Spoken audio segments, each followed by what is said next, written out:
Fala aí, galera, uma ótima tarde a todos.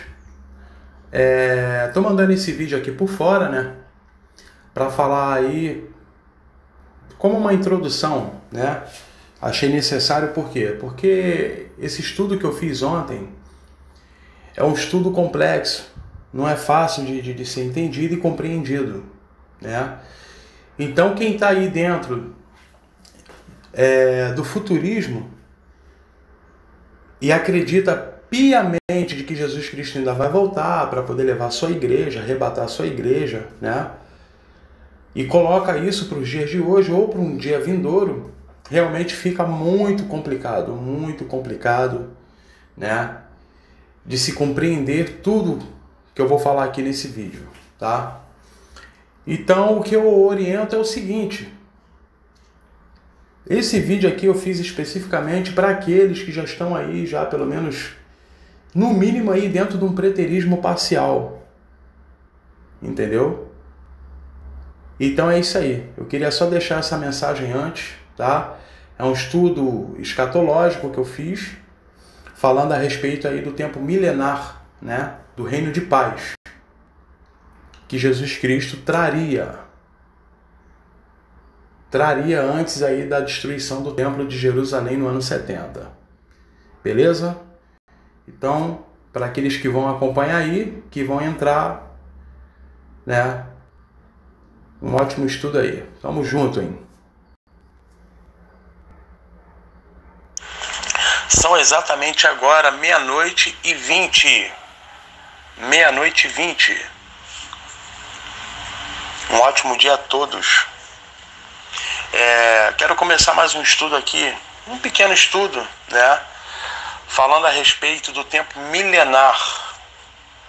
Do tempo milenar do Messias, né? Que tempo milenar seria esse? Esse tempo milenar, ele seria de uma forma literal, né? Porque vai falar lá no Apocalipse, em Apocalipse capítulo 20, vai dizer que antes de Satanás ser solto,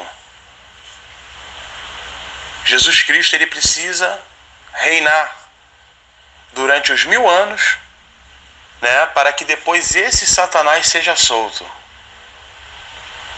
Para a gente entender, né, essa parte aí no Apocalipse capítulo 20, a gente primeiro tem que entender o seguinte: temos que entender o que significa a palavra Satanás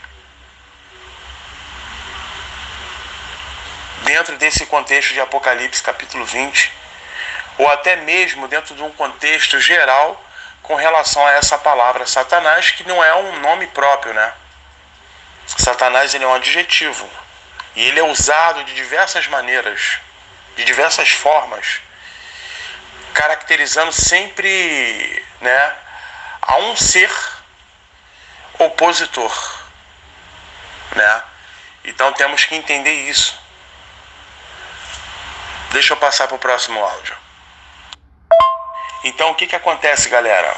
Antes de eu falar primeiro a respeito do tempo milenar, entrar de uma forma profunda nesse assunto, né, porque é um assunto complexo e realmente é difícil da gente identificar isso, né, principalmente quando se trata de uma escatologia futurista, que não tem sentido nenhum, não faz nenhum sentido querer interpretar, né, querer ter um entendimento nessa questão dos 1000 anos do reinado do Messias. Não tem como você, dentro de uma escatologia futurista, conseguir interpretar, conseguir tirar, né, esse entendimento do tempo milenar do Messias dentro de uma escatologia futurista que não faz sentido nenhum. Quando se fala do livro de Daniel, que faz um pareamento ao livro de João, que é a revelação do Apocalipse. Eu vou colocar aqui um exemplo para a gente ver a questão da palavra Satanás. Tá? Satanás, ele é um adjetivo e ele pode ser aplicado a um sujeito que venha se opor, que venha fazer uma oposição. Entendeu? Então é isso aí. Vamos analisar aqui duas passagens que falam a mesma coisa, tá? Vamos lá. Preste atenção, hein? Então, vírgula, Satanás se levantou contra Israel e incitou a Davi a levantar o censo de Israel. Ponto. Disse Davi a Joabe e aos chefes do povo: Ide, levantai o censo de Israel, desde Beceba até Dan, e trazei-me a apuração para que eu saiba o seu número. A pergunta é: quem é esse Satanás aqui em 1 Crônicas, capítulo 21, versículo 1 e 2? Essa é a pergunta. Será que esse Satanás aí é o ser que brigou no céu? Né? Que brigou no céu, que arrumou confusão lá no céu. E Deus simplesmente, não quero briga aqui no céu. Eu vou expulsar você daqui. E mete o pé daqui do céu. Mete o pé do meu reino. Será que é isso? Será que esse Satanás é esse ser, né, mitológico que a religião criou? Vamos analisar quem realmente é esse Satanás aí nesse contexto? Vamos lá. 2 Samuel capítulo 24, do 1 ao 2, vai nos mostrar aqui quem é esse Satanás, que está claro. Preste atenção. Em 1 Crônicas capítulo 21, versículo 1, vai dizer o seguinte: Então Satanás se levantou contra Israel e incitou a Davi. Quem é esse Satanás? Vamos lá ver? Vamos analisar? Olha só, hein? 2 Samuel 24, 1, 2.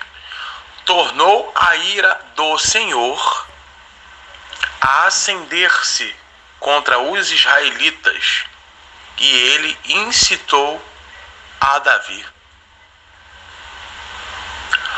Olha só quem é Satanás em 1 Crônicas, capítulo 21, o versículo 1 e 2.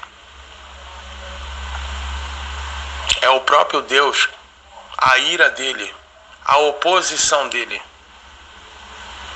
Porque Satanás significa oposição. E olha só o que ele vai falar, ele vai continuar, vê se não bate certinho. Olha só aí. Tornou-se a ira do Senhor a acender-se contra os israelitas, e ele incitou a Davi contra eles, dizendo: Vai, levanta o censo de Israel e de Judá. Ponto.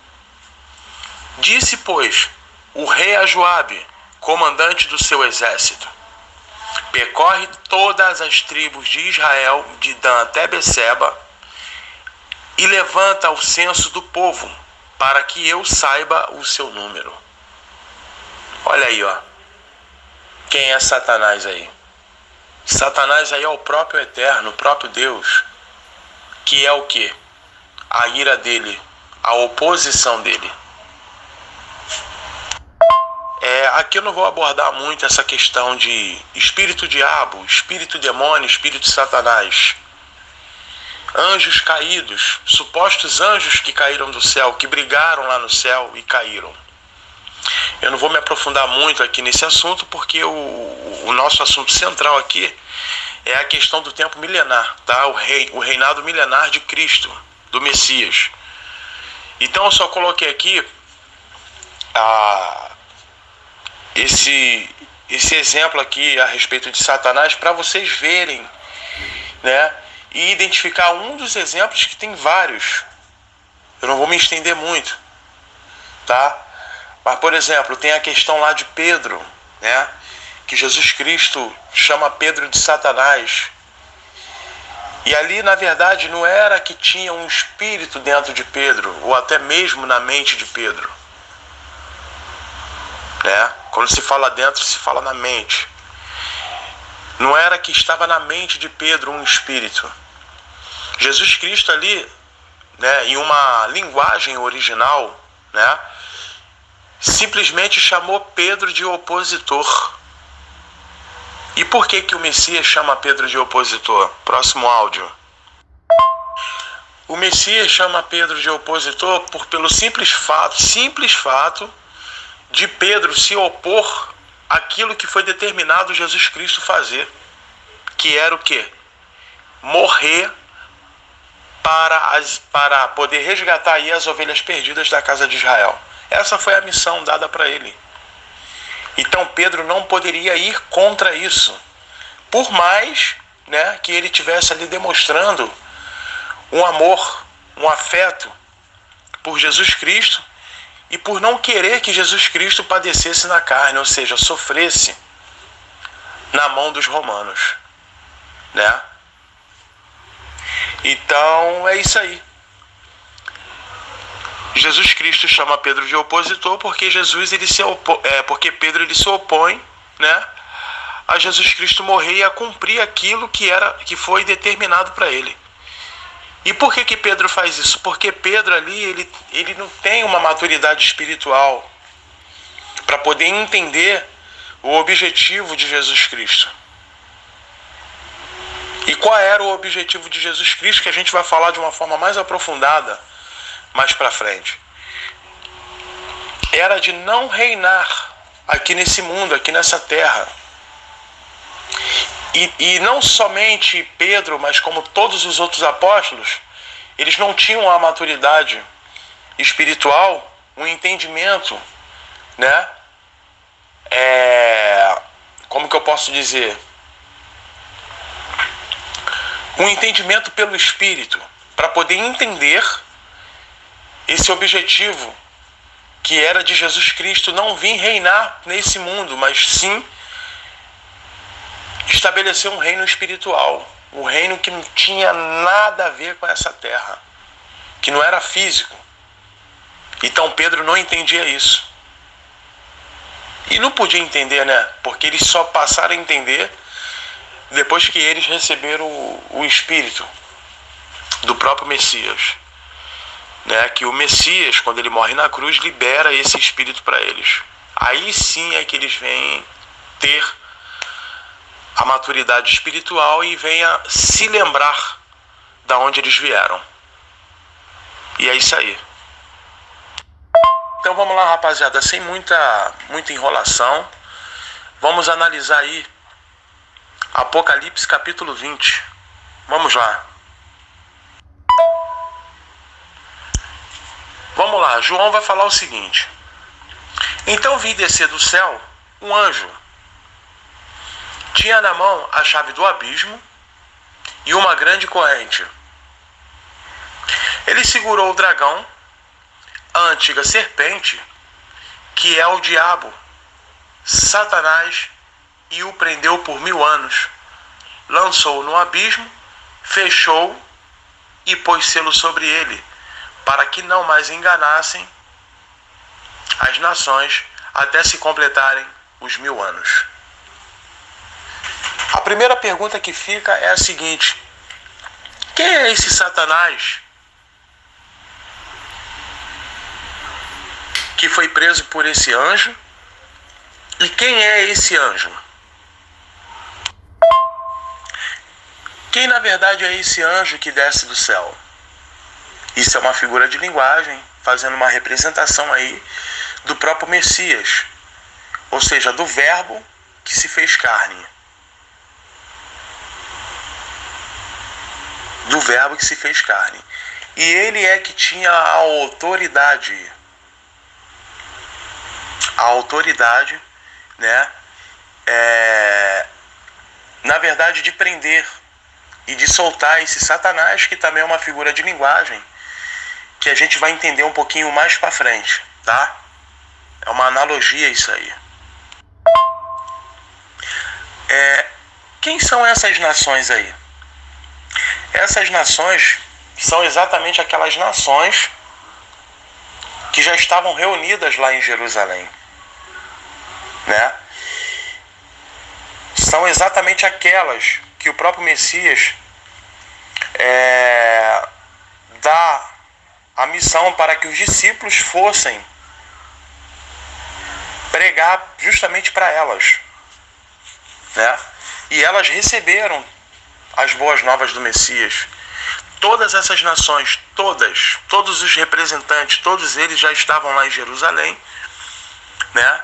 Conforme fala em Atos capítulo 2, versículo 5, já estavam habitando lá em Jerusalém para justamente receber as boas novas e assim se cumprir aí o que Jesus Cristo já havia, né, mandado os apóstolos fazerem. Então vocês podem perceber aí, né? Atos capítulo 2, versículo 5 diz assim: e em Jerusalém estavam habitando judeus, homens religiosos de todas as nações que estão debaixo do céu. E eles se reuniram lá, né, justamente para poder receber as boas novas a respeito do Messias. Então, quando fala, logo aí no início, né,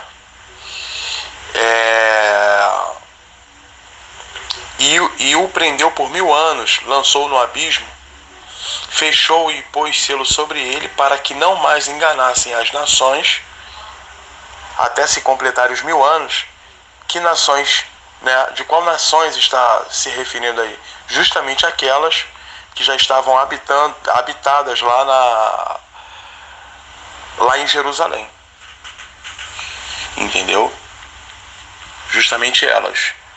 Porque dali, de todas essas nações que estavam reunidas lá, era onde iriam sair, né, os filhos, os herdeiros, os predestinados e tudo mais. Entendeu? Então esse é o sentido. Mas vamos lá, ao desenvolver aí do texto, a gente vai entender melhor esse assunto. Aí depois ele continua: depois disto, é necessário que ele seja solto por pouco tempo. Por pouco tempo ele deve ser solto. Que pouco tempo é esse que esse Satanás deve ser solto? Quando isso? Mais para frente eu vou explicar. Vamos lá, vamos continuar. Vi também tronos, e nestes sentaram-se aqueles aos quais foi dada a autoridade de julgar. Vamos analisar e vamos ver para quem foi dado a autoridade de julgar. Quem foram esses que julgaram? Vamos lá? Olha aí, ó. Mateus capítulo 19, versículo 28.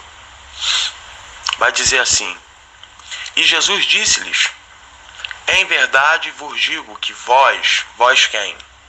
Os apóstolos, os discípulos de Jesus Cristo, vós que me seguistes, quando na regeneração, ou seja, na consumação do século, na consumação de todas as coisas, né, quando toda a promessa se cumprir na vida deles, né, quando eles entrarem em Jerusalém, na Nova Jerusalém, essa é a regeneração de todas as coisas. O Filho do Homem se assentar no trono da sua glória, também vos assentareis sobre 12 tronos, para julgar as 12 tribos de Israel. Olha aí, ó, em Apocalipse capítulo 20, quem recebe essa autoridade. Ponto. Aí depois ele vai falar: vi ainda as almas dos decapitados por causa do testemunho de Jesus Cristo, bem como por causa da palavra de Deus, tantos quantos não adoraram a besta, nem tampouco a sua imagem, e não receberam a marca na fronte e nem na mão. E viveram e reinaram com Cristo durante 1000 anos. Deixa eu passar para o próximo áudio para a gente analisar essa parte aqui que é muito importante. De quem João, o apóstolo João, está falando? Aí, dos decapitados, né? Daqueles que não adoraram a besta, daqueles que não aceitaram a marca, que era uma marca na mão e a marca na fronte. De quem que o apóstolo João está se referindo aí?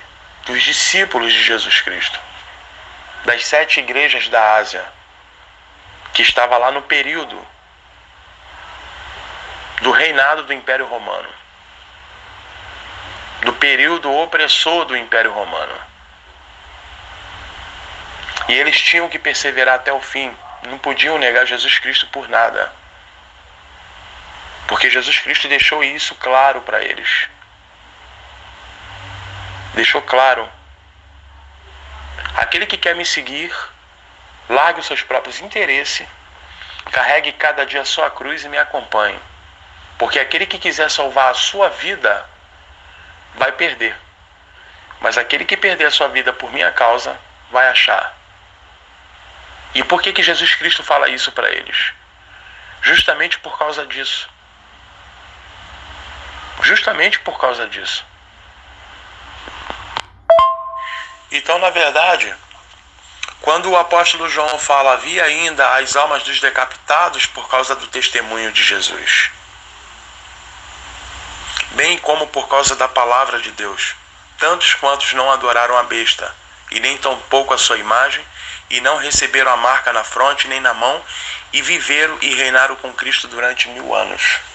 A gente vai falar, vamos chegar lá nesse reinado com Cristo, tá? Eu não vou explicar aqui agora porque ainda está vago, mas mais para frente vocês vão entender melhor, tá? Mas por enquanto dá para falar de algumas coisas com clareza aqui. Então esses que não aceitaram, que recusaram a marca da besta, que morreram decapitados, foram os discípulos. Muitos morreram decapitados, outros morreram queimados na cruz, conforme aí o relato, né, do grande historiador da época, o Flávio Joséfo, né, que foi um grande historiador. E ele foi, diga-se de passagem, que ele foi uma testemunha aí ocular, né, da época, lá do ano 70, nessa geração aí. Então tem muita coisa boa, né, no livro dele. Quem puder, né, se aprofundar aí no livro de Flávio Joséfo, principalmente aí os capítulos, né, capítulo 5 e capítulo 6, que vai falar aí com muita exatidão a respeito aí desse período, né, da destruição do templo, aí do ano 70 e do reinado aí do Império Romano. Para a gente se aprofundar um pouquinho nessa marca da besta, que marca era essa?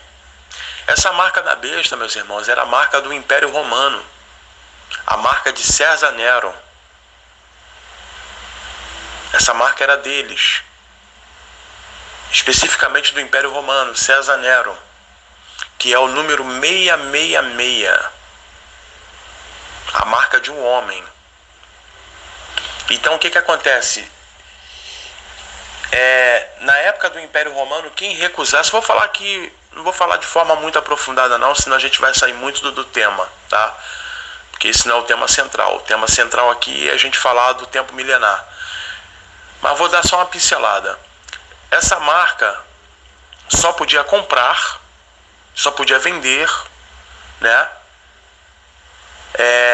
Ser beneficiado de alguma forma quem possuía essa marca, tanto na fronte como na mão. Aqueles que não recusavam, aqueles que não desprezavam, aqueles que perseveraram até o fim, não recuaram por nada com relação a Jesus Cristo, com relação, né, à fé nele. aqueles que acreditaram em todas as palavras do qual ele já tinha falado em todos os eventos, como no Mateus capítulo 24, Marcos capítulo 13, né? Lucas capítulo 21, simplesmente não aceitaram essa marca do César Nero, do Império Romano. Eles não aceitaram essa marca. Então, com isso, eles pagaram um preço muito alto, né? Mulheres tiveram aí que comer os seus próprios filhos. Por isso que Jesus Cristo vai falar em Lucas capítulo 21, ai das mulheres grávidas. Justamente por causa disso, muitas delas tiveram que comer os seus filhos vivos para não morrerem de fome. E sem contar os outros que morreram de fome, né? Outros que morreram na guilhotina, outros que foram jogados em arenas para leões comerem, outros que foram queimados vivos na cruz, outros que ficaram presos nas masmorras. E é isso aí. Justamente por recusar, né, muitas ofertas deles. E por não negar Jesus Cristo e perseverar até o fim. E essa marca da besta, eles fizeram um plágio. Por que um plágio? Porque, na verdade, isso já era um costume dos judeus. Já era uma ordenança dada pelo próprio Eterno. E a gente vai ver isso em Deuteronômio capítulo 6. Vamos lá.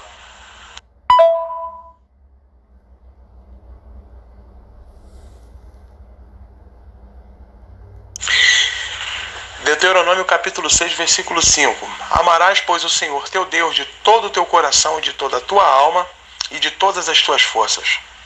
E estas palavras que hoje te ordeno estarão no teu coração, e as ensinarás a teus filhos, e delas falarás assentado em tua casa e andando pelo caminho, e deitando-te e levantando-te. Versículo 8, presta atenção. Também as atarás por sinal na tua mão, e te serão por frontais entre os teus olhos. Então vocês podem perceber nitidamente que isso aí já era um costume dos judeus. Já era um costume deles, né? E o Império Romano simplesmente plagiou.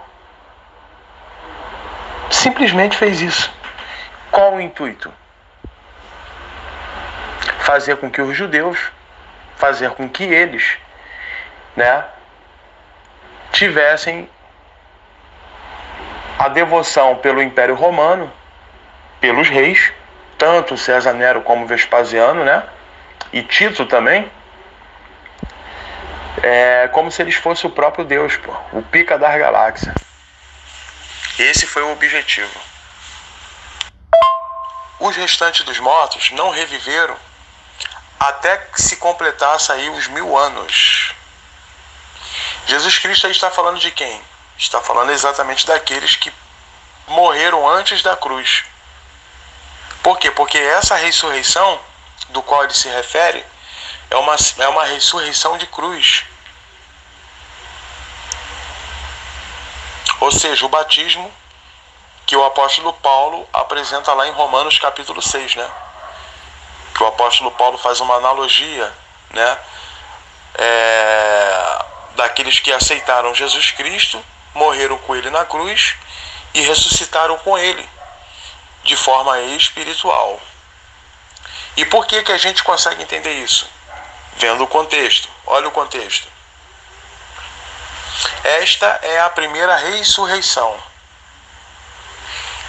Bem-aventurado e santo é aquele que tem parte na primeira ressurreição. Sobre esses, a segunda morte não tem autoridade. Pelo contrário, serão sacerdotes de Deus e de Cristo e reinarão com ele os 1000 anos. Então vocês podem perceber nitidamente que dentro desse contexto, o apóstolo João aqui está falando de uma ressurreição espiritual. Ou seja, eles estavam mortos por causa de quê? Por causa da lei de Moisés. A lei de Moisés condenava eles. A lei de Moisés matava eles. Fazia com que eles não tivessem espiritualidade nenhuma com o Eterno. Por quê? Porque ninguém conseguia cumprir a lei. O único que cumpriu a lei foi Jesus Cristo. Ele foi o único que foi perfeito e não transgrediu nenhum mandamento. Por isso que João fala isso. E quando João fala que a segunda morte não tem autoridade, ela não terá autoridade por quê? Porque Jesus Cristo comprou todos os predestinados. Todos os predestinados foram comprados. Então a segunda morte jamais teria poder sobre eles. Então, para quem foi predestinado à salvação, para quem foi predestinado a entrar na Nova Jerusalém, né? Como que a segunda morte iria ter qualquer tipo de autoridade ou poder? Impossível, pô. Não tem como.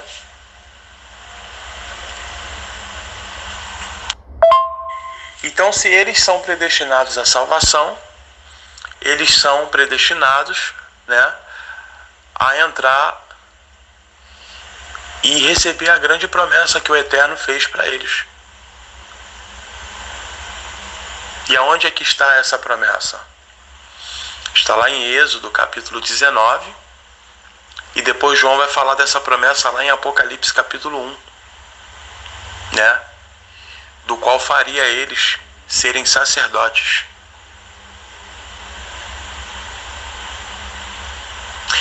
E por que eles aqui iriam reinar em Cristo durante os 1000 anos? Esse reinado, ele é literal? Claro que não.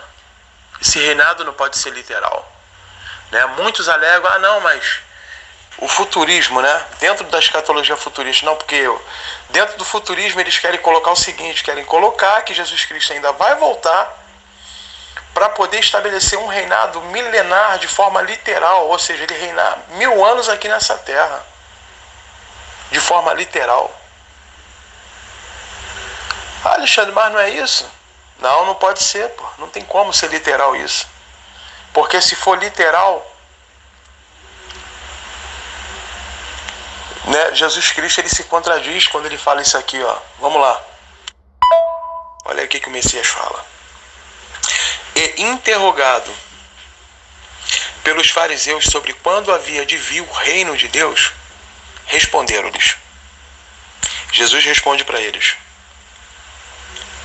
Ele diz o seguinte: o reino de Deus não vem com a aparência exterior, ou seja, não é uma coisa que se possa ver, não é físico, não está aos olhos humanos, né? É isso que ele quis dizer aqui. Versículo 21. Nem dirão, olha só, ei-lo aqui ou ei-lo ali, porque eis que o reino de Deus está dentro de vós. Então você percebe nitidamente, claramente, que Jesus Cristo aqui fala de um reino espiritual, de que estaria neles. E quando o Messias fala que estaria dentro deles, é no sentido de quê? No sentido de que estaria na mente deles, no entendimento deles, no intelecto deles. Porque o Espírito trabalhava dessa forma com eles. Espírito não é uma terceira pessoa da Trindade, como é ensinado por muitas religiões. Não é uma terceira pessoa. Espírito é a consciência, é o entendimento, é a racionalidade que o próprio Messias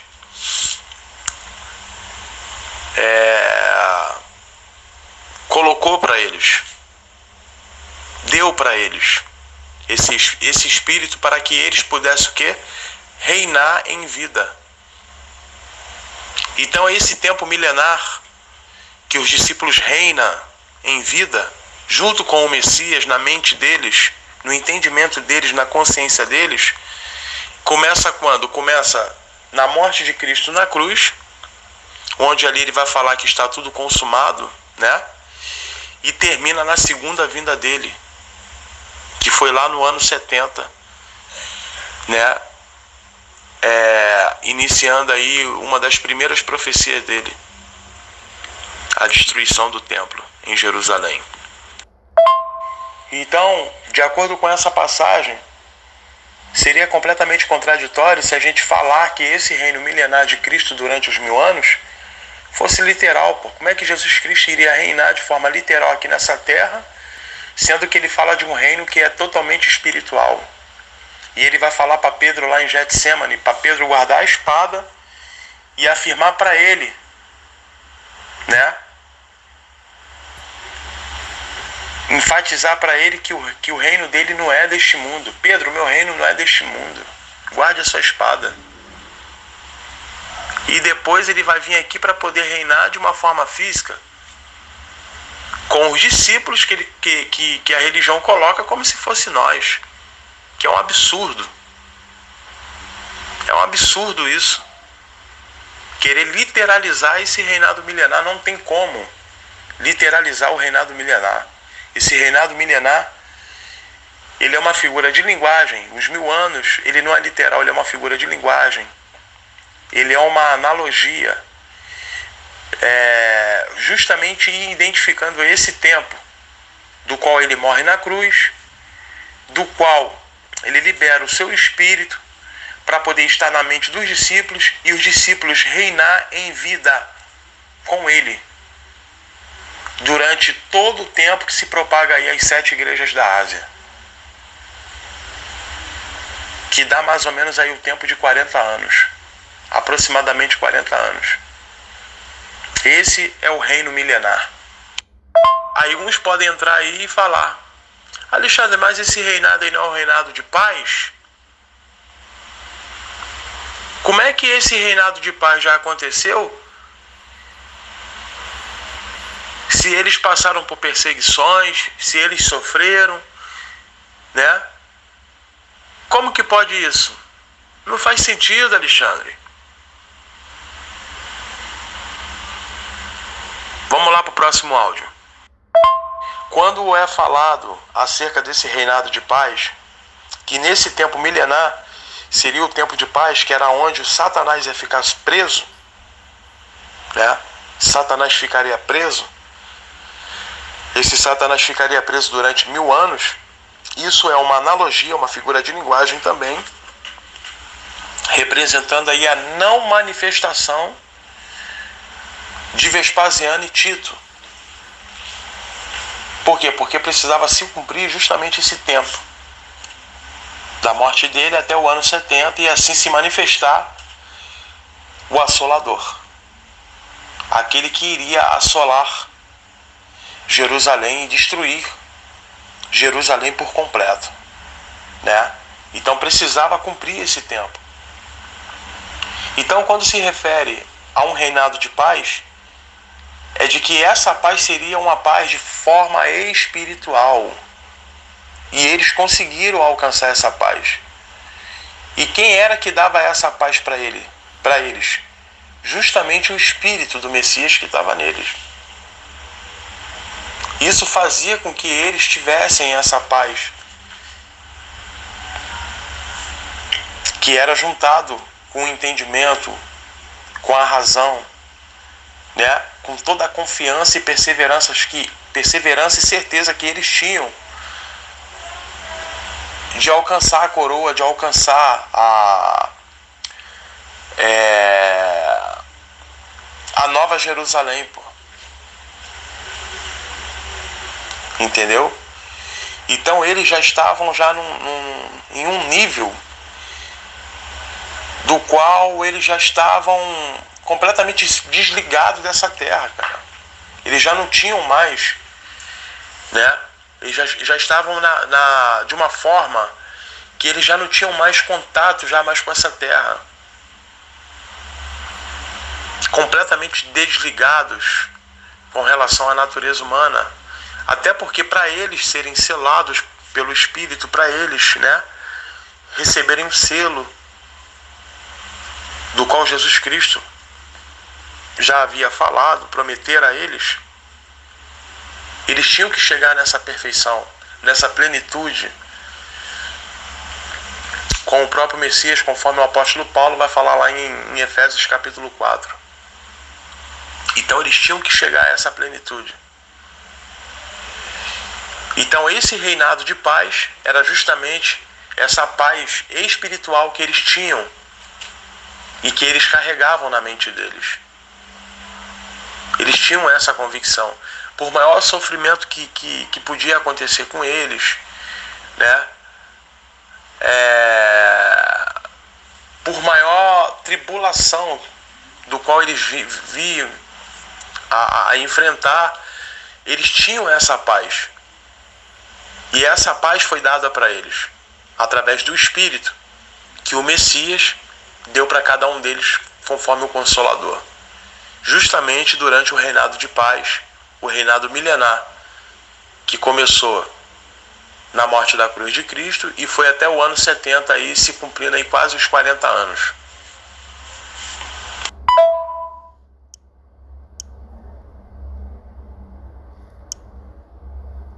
Vamos lá, vamos continuar, hein? Apocalipse capítulo 20, do 7 ao 10, ele vai dizer assim: quando, porém, se completarem os 1000 anos, Satanás será solto da sua prisão e sairá a seduzir as nações que há nos 4 cantos da terra, Gog e Magog, a fim de reuni-las para a peleja. Ponto. Então, repetindo aqui, todas essas nações, tá? Está se referindo exatamente àquelas que se reuniram lá em Jerusalém. O apóstolo Paulo já havia falado, né, em uma das cartas aí de uma das 7 igrejas da Ásia, que é a igreja de Colosso, aliás, né? Colossenses capítulo 1, versículo 23, está lá no pretérito perfeito, passado, e o apóstolo Paulo enfatiza que o evangelho já tinha sido pregado a toda criatura debaixo do céu e da terra, que é uma figura de linguagem, a nação de Israel e Jerusalém. Então todas essas nações já estavam reunidas lá para poder receber as boas novas de Jesus Cristo e assim se cumprir aí o que ele falara, né? Do Evangelho do Reino, que seria pregado a todas as nações. Então todas essas nações é a mesma referência daquelas do qual o apóstolo Paulo falou, do qual o próprio Messias também mencionou. Aí ele vai falar desse Satanás. Quem é esse Satanás? Esse Satanás aí é exatamente o imperador Vespasiano junto com o general Tito.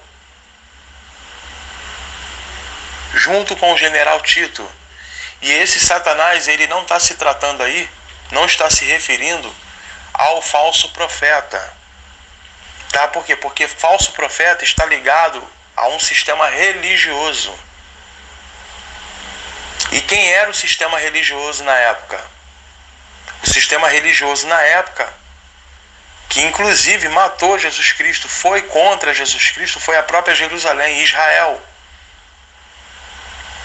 A Israel é o que dá a referência ao falso profeta. Tá? Então esse Satanás não é falso profeta. Satanás aí está se referindo à política da época. A política. E quem foi a política da época? Quem foram os políticos da época? Quem foram as autoridades? Quem foram os principados, as potestades? O Império Romano. Então, quando ele fala que esse Satanás será solto para seduzir, e sairá para seduzir todas as nações, está se referindo justamente do imperador Vespasiano e do general Tito, né? Que destrói, que invadem a cidade de Jerusalém e destrói o templo, conforme aí, o que Jesus Cristo já tinha relatado, tá? Que seria que não ficaria pedra sobre pedra, se cumprindo aí uma das profecias aí de Jesus Cristo, né? Conforme ele relatou lá em Mateus capítulo 24. E quando ele fala aí na questão de Gog e Magog, é uma referência a Ezequiel capítulo 32, né? Que é uma briga, uma peleja, se referindo aí a uma grande batalha de Armagedon, que foi exatamente o que aconteceu lá, né, em Jerusalém. O exército, a tropa de Vespasiano invade Jerusalém e destrói tudo, arrebenta com tudo, arregaça com tudo e coloca o templo abaixo. Depois disso, ele vai continuar. O número dessas é como a areia do mar. Marcharam então pela superfície da terra e sitiaram o acampamento dos santos e a cidade querida. Que santos eram esses? Os discípulos, as testemunhas. Uma das testemunhas de Jesus Cristo. A segunda testemunha, né? Óbvio. A cidade querida, é óbvio que está aqui se relatando aqui, né? Falando aqui de Jerusalém. Não resta dúvida sobre isso. Sitiaram o acampamento dos santos e a cidade querida, desceu, porém, fogo do céu e os consumiu. Quando fala aqui a respeito do fogo do céu e os consumiu, aqui é uma referência de Jesus Cristo destruindo todos os reinos, né?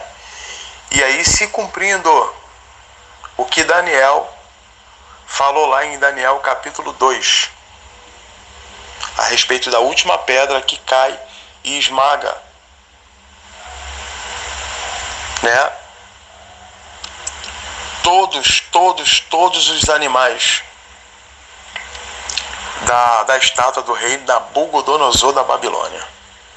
Aqui está é uma analogia, né, que Daniel faz, dizendo que o reinado de Cristo iria imperar e sobressair sobre todas as outras nações. Iria destruir todas elas. Aí ele vai terminar aqui com outra figura de linguagem. O diabo, o sedutor deles, foi lançado para dentro do lago de fogo e enxofre, onde já se encontram não só a besta, como também o falso profeta. Aqui tu percebe aqui nitidamente que aqui ele está falando tanto da política como da religião. Ou seja, aqui ele está falando do Império Romano e está falando de Jerusalém, de Israel.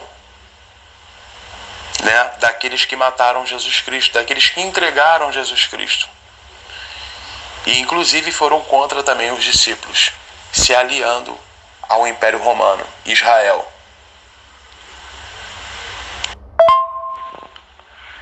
Quando ele se refere aqui a enxofre e lago de fogo, e quando é falado a respeito da segunda morte, esse enxofre e lago de fogo aqui é uma figura de linguagem que João utiliza. Em que sentido? No sentido de enfatizar a morte espiritual. Entendeu?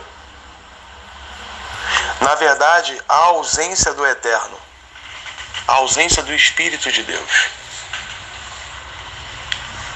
É por isso que João faz essa analogia. Por quê? Porque existia um lugar, né, naquela época chamado Geena, que era onde eles jogavam lixos, jogavam animais mortos, muitas coisas ruins nesse lugar, e provavelmente para que não ficasse com cheiro ruim, com odor, né, mau cheiro, o que eles faziam? Eles jogavam enxofre para que aquele lixo, aquele animal morto lá, ficasse queimando durante muito tempo. Durante muito tempo. Por isso que o apóstolo João utiliza a palavra enxofre, lago de fogo, né? Como uma figura de linguagem para poder enfatizar aquilo que se acaba, aquilo que não tem mais vida, aquilo que desaparece. Entendeu? Fazendo aí uma analogia ao inferno, que é a segunda morte. A primeira morte física, a segunda morte, a morte espiritual, ou seja, a ausência do eterno. Você é ausente do Espírito de Deus. Você some como a palha, você some e volta para o pó da terra. Essa é a ideia na figura de linguagem aí representada por João. E quando ele fala aqui pelos séculos dos séculos, é o sentido de quê? Sentido de que é para sempre. Morreu, acabou. É filho da perdição, é predestinado a não ter vida eterna. É morte espiritual. Não tem vida eterna. É segunda morte. Acabou. Some como a palha, desaparece e volta para o pó da terra. E é isso aí. É para sempre. Agora vamos analisar aí o 2 Tessalonicenses capítulo 2, que faz uma referência também muito bacana, né? E tem tudo a ver aí com Apocalipse capítulo 20, só para acrescentar um pouquinho mais aí no nosso entendimento. Vamos lá. Vamos lá, meus irmãos, vamos ler aqui. O apóstolo Paulo vai falar o seguinte: agora, irmãos, a respeito da vinda de Jesus Cristo, o nosso Senhor, e do nosso encontro com Ele, pedimos a vocês o seguinte: não se perturbem facilmente, nem fiquem assustados se alguém afirmar que o dia do Senhor já chegou. Talvez alguém diga que nós tenhamos afirmado isso enquanto profetizávamos ou anunciávamos o Evangelho, ou que escrevemos isso em alguma carta. Não deixem que ninguém os engane com nada disso, pois antes desse dia terá de acontecer a revolta contra Deus, e terá de aparecer o perverso que está condenado aí para o inferno. Então, o que o apóstolo Paulo está relatando aqui? Deixa eu passar para o próximo áudio. O apóstolo Paulo, ele alerta a uma das 7 igrejas da Ásia, que é a igreja de Tessalônica, para que eles não ficassem preocupados, né? Ansiosos, porque antes haveria um sinal, conforme Jesus Cristo já prometera, né? Lá em Lucas capítulo 21, falando, né,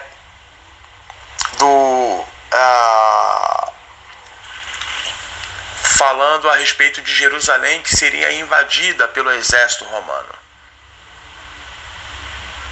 Entendeu?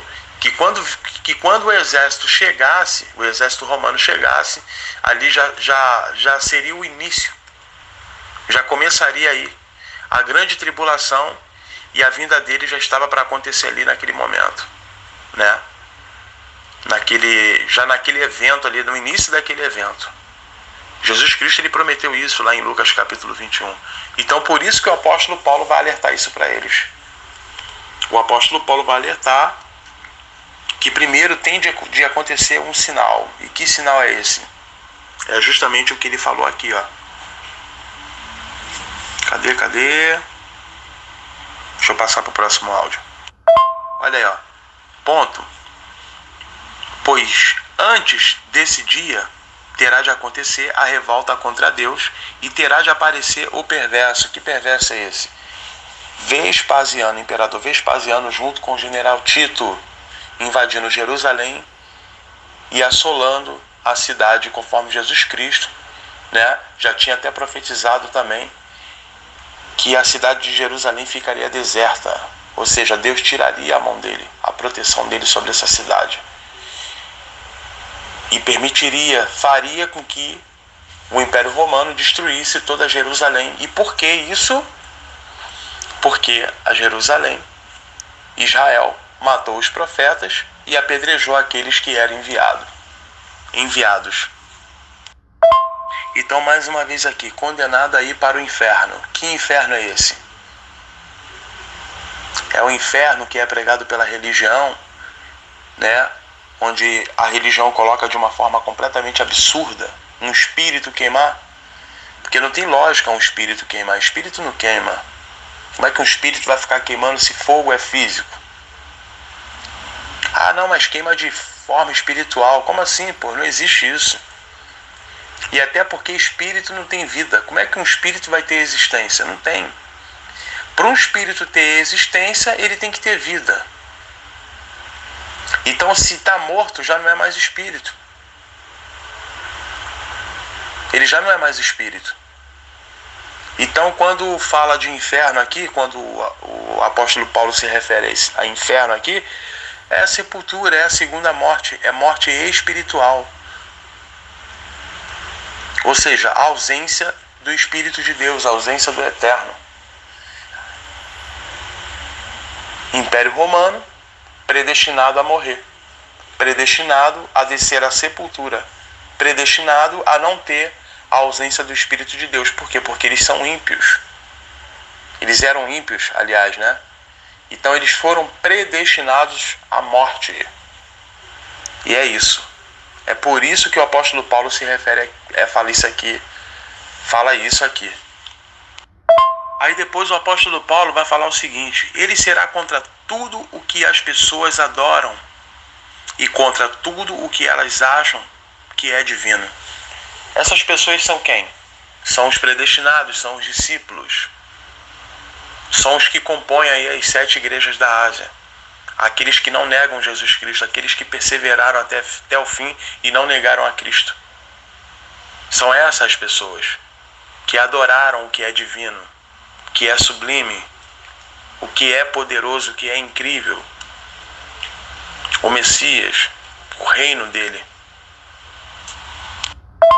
Depois ele vai continuar. Ele vai se colocar acima de todos e até mesmo vai entrar e assentar-se no templo de Deus e afirmar que é Deus.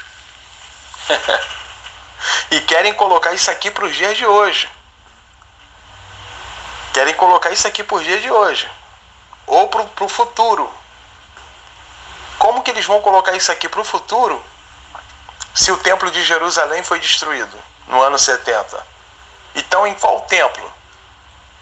Levando pelo pressuposto, né, de que esteja falando aqui de um tempo vindouro ou de um futuro.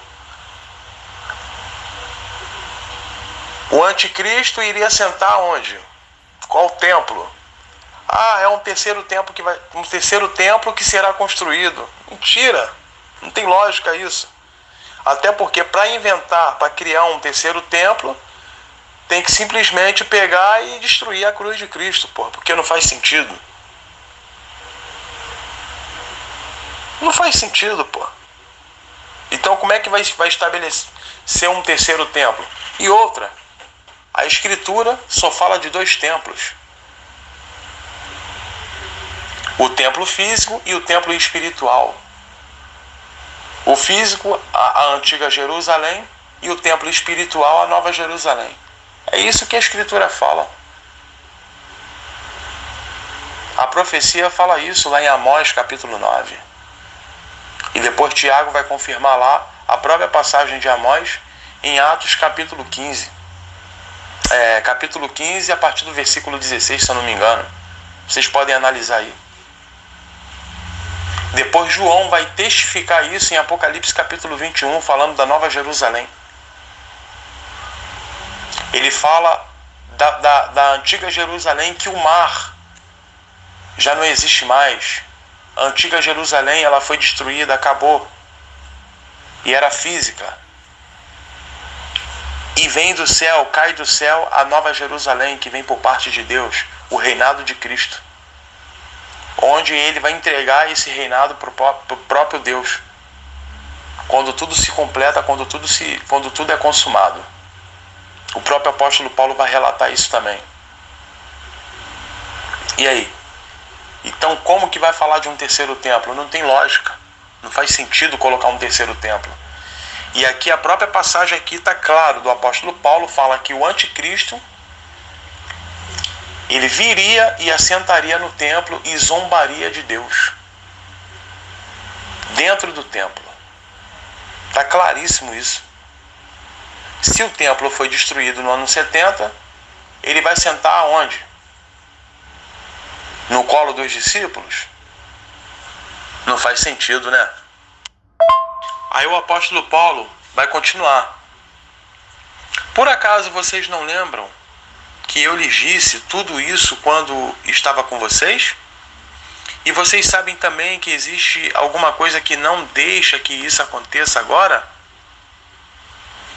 Porém, no tempo certo, o perverso aparecerá. Que coisa é essa que impede?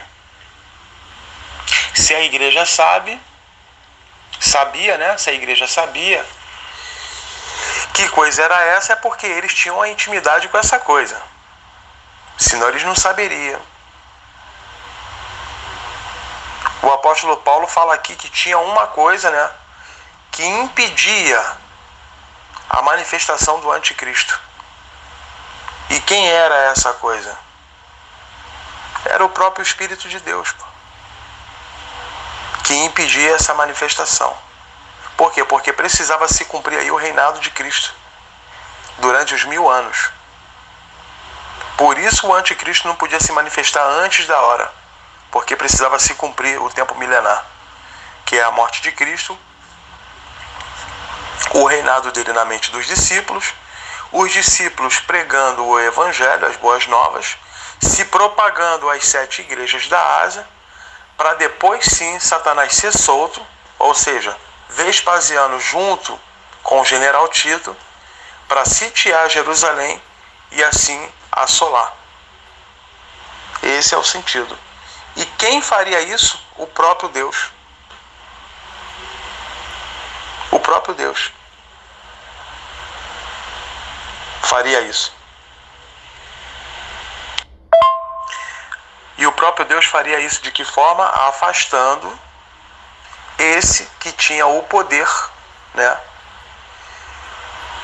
O poder de não deixar com que Jerusalém fosse destruída antes do tempo. E quem era que tinha esse poder? O próprio Deus. O próprio Deus é que tinha esse poder. Aí o apóstolo Paulo vai continuar. Cadê? A misteriosa maldade já está agindo, mas o que está para acontecer, acontecerá somente depois que for afastado aquele que não deixa que isso aconteça. Afastado o quê? O Espírito de Deus. Seria afastado do meio deles, né, do qual estava protegendo eles ali de uma grande destruição que estava para cair sobre eles. E isso, eu já falei no meu áudio aí acima, aconteceu para se cumprir aí o tempo milenar no reinado do Messias na mente deles, né? Para que eles pregassem as boas novas e propagassem as 7 igrejas da Ásia, e Jesus ali reinando na mente deles. Era o reinado de paz. A paz em quê? No espírito. Não era uma paz literal. Era uma paz no espírito que eles tinham. Até porque eles já não viviam mais de acordo com a carne, de acordo com a natureza humana deles. Eles não podiam viver de acordo com a natureza. Então eles já estavam completamente, aqueles que foram predestinados, já estavam completamente desligados, né, desse mundo. Por que ele fala que a misteriosa maldade já estava lá com eles? Porque naquela época ali, embora o anticristo não tivesse se manifestado, o Vespasiano e general Tito, né, embora o exército romano não tivesse ainda invadido Jerusalém para poder destruí-la, já existia muita maldade entre eles, né? Muitos já estavam negando Jesus Cristo, já estava existindo muita falta de amor entre eles, né? Já era ali naquela época já pai matando filho, filho matando pai, entregando seus filhos, filhos entregando seus pais. Já estava havendo toda essa maldade entre eles. Falsidade, né? Falsa profecia, falsos profetas, pessoas que estavam se vendendo, enganando o povo por causa de status, poder, ganância, dinheiro. Muitas coisas ruins já estavam acontecendo ali, embora, né, o anticristo ainda não tivesse se manifestado. O Império Romano não tivesse ainda invadido, né, Jerusalém para poder destruí-la. Ponto. Então o perverso aparecerá e o Senhor Jesus Cristo, quando vier, né, ou seja, nas nuvens, né, trazendo juízo e justiça sobre Jerusalém, é disso, né, esse vier é isso, está se referindo aqui à segunda vinda dele, né, o matará com um sopro e o destruirá com a sua gloriosa presença. Se cumprindo aí, mais uma vez aí, né, o que eu já tinha falado lá em cima, Daniel capítulo 2, que é aquela pedra que cai e destrói todos os reinados. E impera aí o reino de Jesus Cristo, o reino do Messias. Aí depois ele vai falar, o perverso chegará com o poder de Satanás e fará todo tipo de falsos milagres e maravilhas. Falsos por quê? Porque só quem fazia milagre verdadeiro era Deus e os discípulos. Por isso que é falso.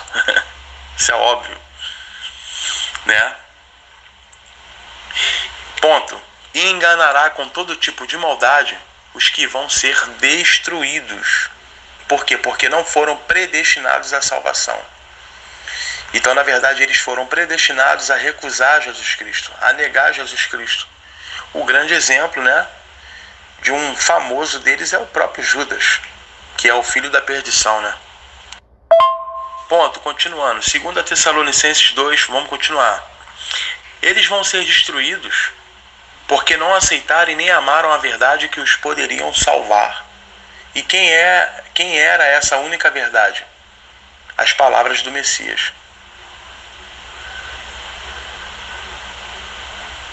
E por que isso podia salvar eles? Porque ali era onde estava a vida. Era onde estava a vida, a esperança. E eles simplesmente negaram, recusaram e não quiseram essa verdade. Ponto. Por isso, Deus envia o poder do erro para agir neles, a fim de que acreditem naquilo que é falso. Viu por que eu falei um pouco mais lá em cima que é o próprio Deus que fez tudo isso?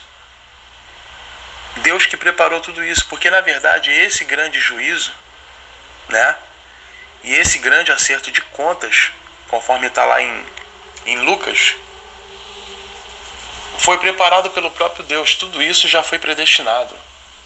E por que isso aconteceu? Porque Jerusalém, Israel, ela virou prostituta, ela se prostituiu. Conforme fala lá em Apocalipse capítulo 17.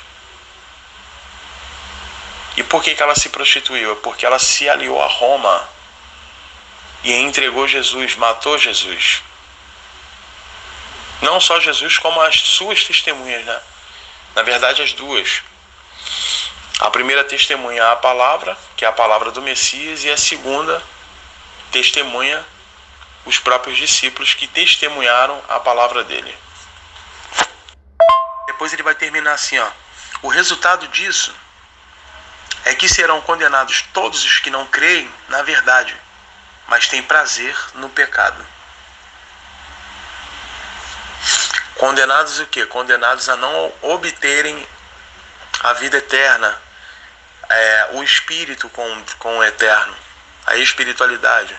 Então, na verdade, todos que forem condenados irão para o inferno, ou seja, para a sepultura, a segunda morte, a ausência do espírito.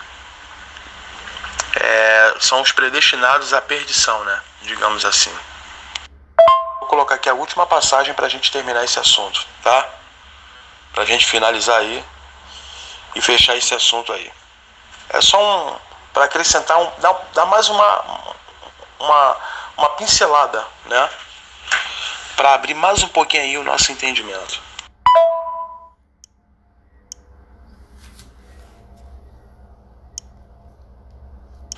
Vamos lá.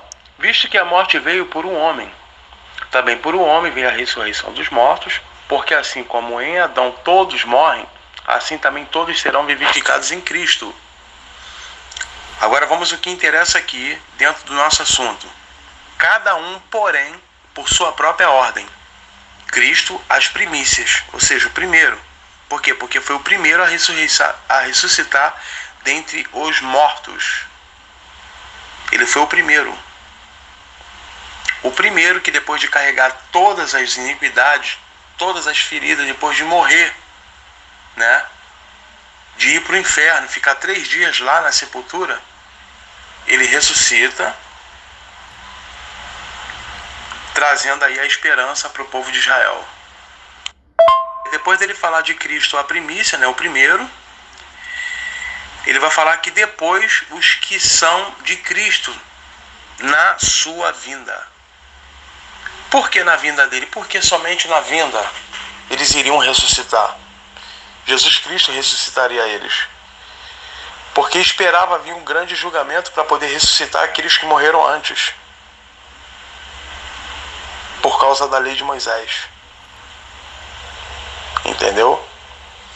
Por isso, então, precisava Jesus Cristo vir para fazer o julgamento, para ter o julgamento, né? E aí sim, ele ressuscitar aqueles que morreram antes, para depois levar aqueles que estavam vivos. Depois disso ele vai falar, e então virá o fim. Que fim é esse? A consumação de todas as coisas, a consumação do século. O fim de todas as coisas. Né? Vírgula, aí ele vai especificar. Quando ele entregar o reino ao Deus e Pai. Quando houver destruído todo o principado, que principado é esse? É o poder político, que vem de príncipe. Bem como toda a potestade. Que potestade é esse? E poder, é aquele que tem poder, aquele que tem autoridade. Poder político. Império Romano. Junto com Israel também. Que de uma certa forma, né, exerceu uma certa autoridade. Embora fosse aí denominada como falso profeta, né? Porque convém que ele reine até que haja posto todos os inimigos debaixo dos pés.